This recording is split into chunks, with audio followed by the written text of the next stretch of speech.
ॐ भूर्भुवः स्वः तत्सवितुर्वरेण्यं भर्गो देवस्य धीमहि धियो यो न प्रचोदयात् ॐ शान्ति शान्ति शान्तिः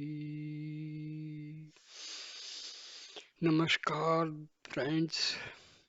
In this video, we will know about the intuitive knowledge of the nature of discriminating between Atma and Anatman. This is very important information. Atma has pervaded or engulfed everything in the form of intuitive experience or consciousness. All the transactions in his day-to-day life of the jiva, that is the soul, is going on in the light of this Atma, of the essence of pure being consciousness bliss alone. This truth is affirmed by the scriptures in the manner our functions like squatting, roaming about, doing work, returning, seeing, hearing, smelling, touching, all these desiderate or are taking place perforce in Atman's light of consciousness alone, to wit without his light called intuition, which is existing in everyone, nay, everything eternally, but in a potential form or a latent state like the very substratum in a sense all pervading. Like for all pervading space or sun's light, there is no activity whatsoever, no dynamic life, no being at all. To know the essential nature of Atma through individual or separate functions enumerated above amounts to a partial or incomplete perception. But to intuit or cognize that Atman consciousness is one which pervades everything that is within the ken of all perceptual and conceptual knowledges or experiences, and in truth is the complete, consummate, and plenary perception or intuitive experience. All this we have taken into our reckoning and explained so far. What is the difference between the attainment of the knowledge of the self or Atma and the attainment of the knowledge of the non-self or Anatman? In both the cases, the knowledge accruing is experience alone of the form of the result or fruit, and it is already mentioned that this alone is called by wise people avagati. That is the attainment of the end result of intuition. In fact, Sri Shankaracharya, while commenting on the above scriptural statement, has opined that by the valid means, that is pramana of knowledge called jnana, Brahma, that is the ultimate reality, has to be cognized or intuited, is it not? The attainment of the intuitive knowledge of Brahma alone is the goal of human life or existence, that is Purusartha, for that destroys or sublates, falsifies all the impediments like avidya, kama, karma, etc., which are the cause for the transmigratory existence, that is samsara. But what is meant by the statement Brahma should be cognized or known by means of jnana, that is intuition or intuitive knowledge? Brahma means Atma or the self of all of us. Knowledge can comprehend only that which is of the form of an object, but Atma does not have any form whatsoever. In that case, what is the import of this statement? Such a doubt may arise in our mind quite naturally and justifiably too. In this regard, Sri Shankara further writes that this illusion, abhasa of Atam Chetana, that is pure consciousness of the self, first of all gets manifested in the intellect, for intellect is just like Atman or the self, extremely pure, highly transparent, and extremely subtle. The illusion of that intellect is the mind, that mind's illusions are the senses, the latter's illusion is the body. Therefore, different people have acknowledged everything from the intellect down to the body as Atma or the self alone. This being the case, along with all objects which are superimposed or misconceived because of avidya, that is ignorance, Atma Chaitanya, that is the pure consciousness of the self, is ever appearing indeed. Hence, the knowledge, intuitive experience called Atma is not to be procured afresh at all. Only the superimpositions of an Atman, that is non-self of the types of Nama, that is names, Rupa, that is forms, etc. on Atma of the essence of pure consciousness have to be sublated or falsified. In the manner I am not the body, I am not the senses, I am not the mind, I am not the intellect. If the seeker observes, intuits with a one pointed concentration of the introverted mind and determines, then that is enough, because of the reason that Brahma is extremely popular or familiar in the form or nature of Chaitanya, that is consciousness. There is no necessity whatsoever of attempting to cognize or intuit that Chaitanya afresh or anew. This then is the purport of the Bhashya sentence mentioned above. For this reason alone, in all the Upanishadic texts, there is no effort whatsoever made to indicate the essential nature of Brahma, that is the ultimate reality of the essence of pure absolute consciousness as such and such, by means of any injunctions or stipulations, to wit pure consciousness of ourself, which is our innermost innate essence of being, cannot ever be brought under the limitations, restrictions, or constraints of time, space, causation, categories, and hence it cannot be subject to injunctions or stipulations. It, that is, Brahma or Atma, as pure absolute consciousness, is infinite, absolutely free, immutable, and non dual, having nothing second to it. And hence, Brahma or Atma has been signified or sufferance or for purpose of teaching by merely refuting or sublating throughout those qualities or characteristics which do not exist in it or pertain to it in any manner whatsoever, by expressions like not this, not that. The Adhyatma Yoga method of practice that has been taught in the Kathopanishad in order to help cognize or intuit our Supreme Self is also, if analyzed properly, for merely sublating or refuting the apparent supreme position that we all quite naturally have misconceived in the ultimate reality of ourself. There is immense benefit accruing to Jijyasus, that is, true seekers, from deliberating on another such sentence found in the Gita Bhashya of Sri Shankara.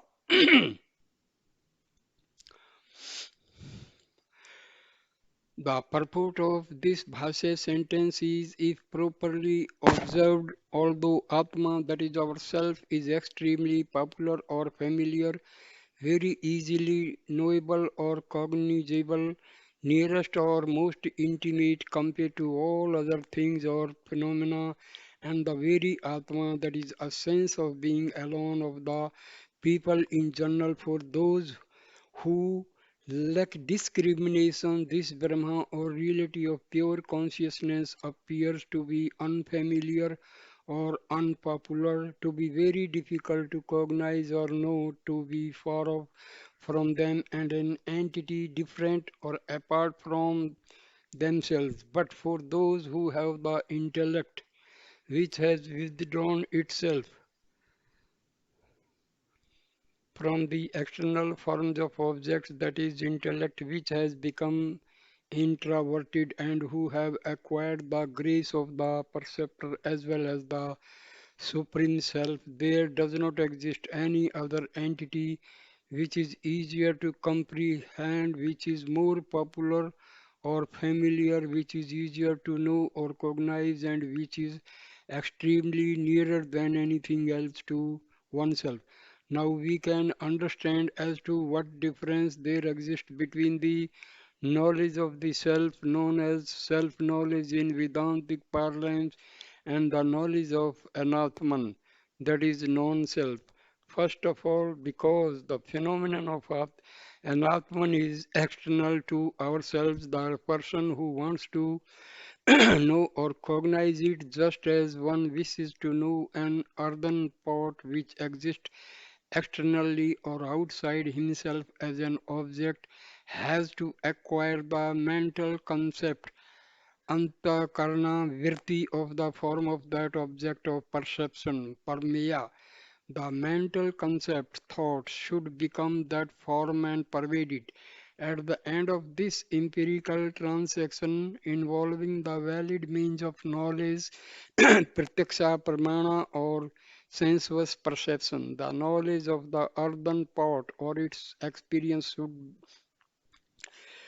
should perforce manifest itself. But in the case of Atma, on the other hand, because he does not have any form whatsoever, in fact, he is subtler than even the concept of space. The empirical dealing or transaction of the valid means of cognition is of no avail. It should be determined with all certainty that the empirical transaction of using the valid means of knowledge itself is the result or fruit of superimposition or misconception, which means that those special features or characteristics are misconceived to exist in Atma of the essential nature of pure being consciousness bliss.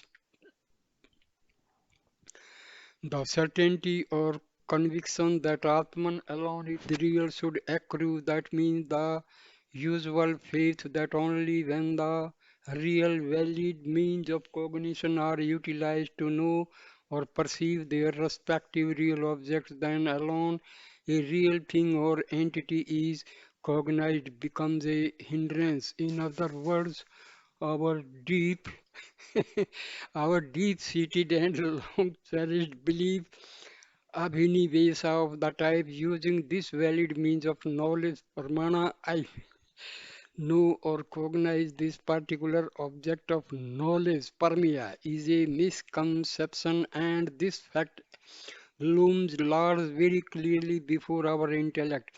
Evidently, the ano- anomalous proposition confronts us in the manner. How is it possible to cognize Brahma or Atma, who is the very essence of being of the valid means of cognition, Pramana by means of these very valid means? Secondly, when the knowledge of anatman, that is not self, accrues, the result of the empirical transaction of utilizing the valid means of knowledge alone is called the anatman's experience, anubhava. This should invariably manifest itself at the end of the empirical transaction of utilizing the valid means of knowledge alone. But in the case of Atman, on the other hand, the cognition or intuitive experience of Atman accrues in a manner of speaking only after the sublation or disappearance of the knowledge of the cognizer, Paramatru. In this regard, Sri Shankaracharya has exemplified a verse quoted by those who are well versed and are adepts with the Sampradaya, that is the traditional methodology handed down through the ages from the Guru to the Sishya. And that verse runs as follows. The meaning is before the attainment of the self-knowledge which is to be searched out, Atman has Paramattva, that is the cognizership. But when it is searched out, that is intuitive, Paramatru, that is cognizer, alone becomes rid of Padamsha, that is the defects of sins, demerits, and such other defilements of the transmigratory self or soul. A person who is searching for his lost cow even after finding it out remains or continues to be its owner or lord indeed. But searching for Atma and finding him out are not like that empirical transaction. For Atma is the very essence of reality or being alone of that person who is searching. Unfortunately, as things stand and quite naturally, all of us have known Atma, that is ourself, wrongly as the Paramatru, that is the cognizer, one who invariably uses the body, the senses, and the mind because of the adhyasa, that is misconception or delusion. Therefore, when we cognize or intuit Atma as taught in the scriptures, not only do we come to know that our Paramatruva, that is the cognizership, is superimposed upon or misconceived in our essential nature of absolute being, consciousness, bliss, but also attain the plenary intuitive experience of the type. I alone am the Supreme Self, Paramatman, who is beyond dharma, all religious merits, and adharma, religious demerits or sins, who is eternally pure, conscious, and liberated or free, and who is of the very essence of pure consciousness or intuition is attained. Here, the already existing or eternal Siddh, mm, Siddhanubhava, that is ever existing intuitive experience alone manifests itself or becomes self-effulgent, so to speak, at the end in the form of a result or fruit. This is a special feature in this regard. One by oneself knows or cognizes oneself by means of oneself. Thirdly, in the case of Anatman, nescience, nescience that is not knowing as also knowing it wrongly, misconceiving, together called in Vedantic parlance, ajnana, is destroyed or falsified by its knowledge. For example, having seen a rope lying at a distance without knowing its reality to be rope, we believe or rather misconceive it to be a snake and consequently experience the hardships of fear and trembling, etc. All these are sublated or falsified, removed by the proper knowledge of the rope, but this knowledge cannot prevent the same kind of rope snake delusion occurring on another occasion.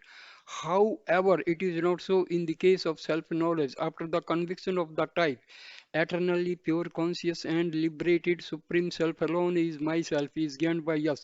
Neither the delusion of the type I am a transmigratory soul, nor the ill effects that may be caused by that delusion can ever possibly arise. For the misconception or delusion with regard to an object of knowledge, permea, and the knowledge gained through the valid means that can falsify or sublate the delusion, pramana, jnana, both accrues to the cognizer paramatru alone. Therefore, even after the cognition or perception of the object is gained, the cognizership of the cognizer remains as it is, but our ignorance, avidya or ajnana that is caused with regard to our essential nature of Atma and the conviction to the effect I am externally or liberated entity are both phenomena which are misconceived in our superimposed upon our essential nature of pure being consciousness, bliss of supreme self. Now the concept